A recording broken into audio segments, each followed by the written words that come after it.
पिछले एपिसोड में हमने देखा था थॉर जब उस जेल से कैदियों को रिजरेक्ट करता है तो उसमें लोकी भी वापस से रिजरेक्ट हो जाता है, लेकिन लोकी अपनी बॉडी में ना होकर बल्कि लेडी सिफ की बॉडी में कैद होता है। जिसके बाद थॉर अपनी ओडिन फोर्स का इस्तेमाल करके अर्थ पर मौजूद सभी एसगार्डियन को रिजरेक्ट करता है और इतनी ज्यादा पावर यूज करने की वजह से थॉर फुल्ली एग्जॉस्ट हो जाता है और स्पेस से सीधा अर्थ पर आकर गिरता है।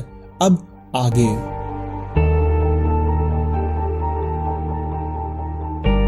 कहानी की शुरुआत थॉर से होती है, जिसे बागी के एसगार्डियन उठाकर एसगार्ड पर ले आए होते हैं। थॉर अब काफी वीक पड़ गया था, इसलिए वो बाल्डर से कहता है ये भीड़ इन सबको यहाँ से दूर रखो, कोई मुझे इस कमजोरी की हालत में ना देख पाए, क्योंकि थॉर ये बात अच्छे से जानता है कि अगर एसगार्ड के दुश्मनों को थॉर के कमजोर होने का पता चल जाएगा तो वो एसगार्ड पर कब्जा करके उसको तबाह कर देंगे।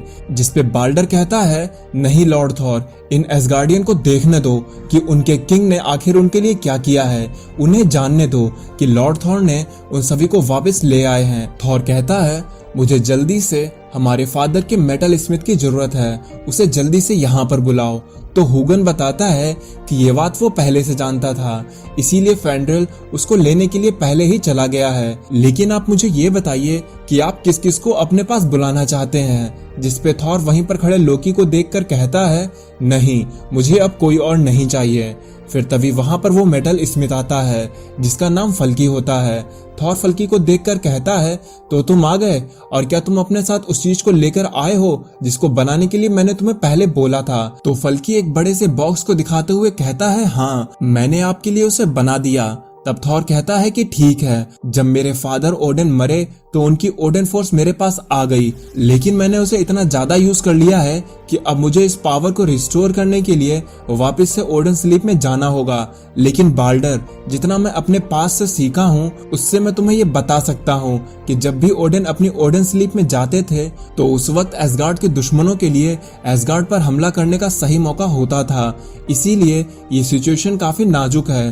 तो फल्की उस बॉक्स को खोलते हुए बोलता है लॉर्ड थॉर, मैंने इसमें कुछ अपग्रेड भी किए हैं, क्योंकि ओडिन स्लीप वो स्टेट होती है जिसमें आप लाइफ और डेथ के बीच में होते हैं, और इसीलिए मैंने इस पे कुछ एन्चेंटमेंट्स ऐसे भी डाले हैं जिससे आपको हील होने में ज्यादा टाइम नहीं लगेगा, और इस वजह से आपकी ओडिन स्लीप कम समय में पूरी हो जाएगी।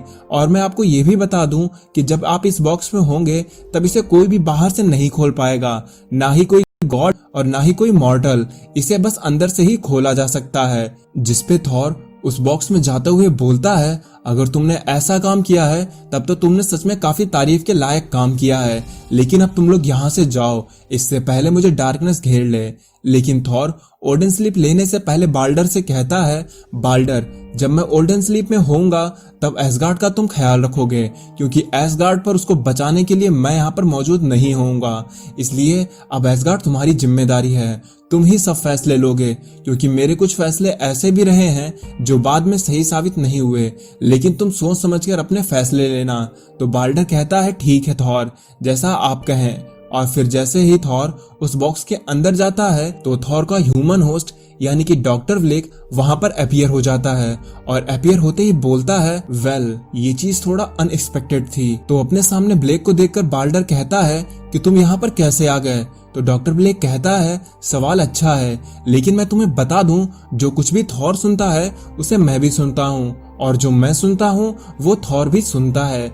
इसीलिए मैंने थॉर और फल्की की वो बातें सुनी जिसमें फल्की ने बताया था कि ओडिन स्लीप वो स्टेट है जिसमें वो लाइफ और डेथ के बीच में होता है, और एक क्वांटम फिजिसिस्ट जिसका नाम एरविन था उसने एक थ्योरी दी थी कि अगर हम किसी बिल्ली को एक ऐसे बॉक्स में रखते हैं जिसमें ये चांसेस हो कि उसमें पॉइजनस गैस फैल सकती है या नहीं, तो ऐसे में वो बिल्ली एक वक्त में जिंदा भी होगी और मरी भी होगी।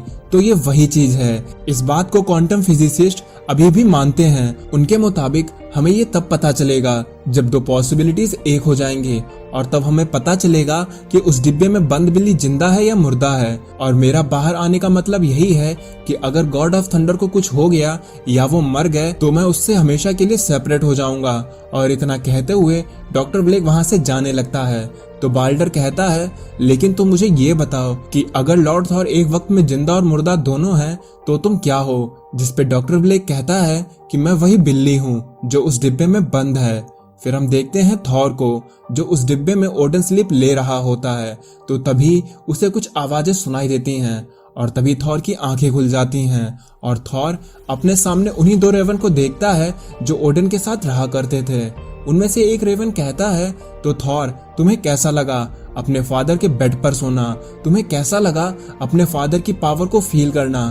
तुम्हें कैसा लगा अपने फादर के क्राउन को पहनना? जिसपे थॉर कहता है, तो तुम मुझसे क्या चाहते हो? तुम मेरे फादर के साथ हमेशा से रहे हो, इसीलिए तुम ये बात अच्छे से जानते हो कि मेरे फादर ओडन अब नहीं रहे।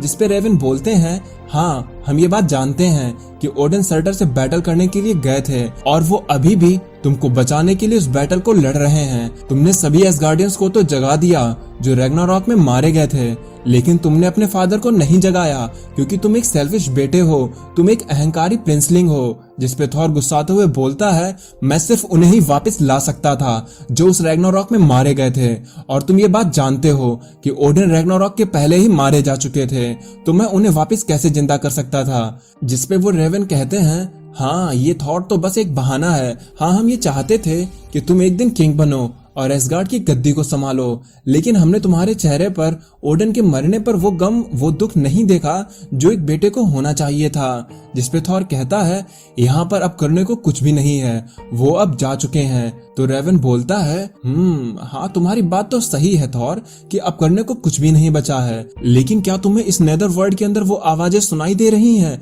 जिसे तुम पहले भी जानते हो? वो आवाजें जो किसी कॉम्बैक्ट की हैं और वो आवाजें कहीं और से नहीं बल्कि उस पहाड़ी की ओर से आ रही हैं।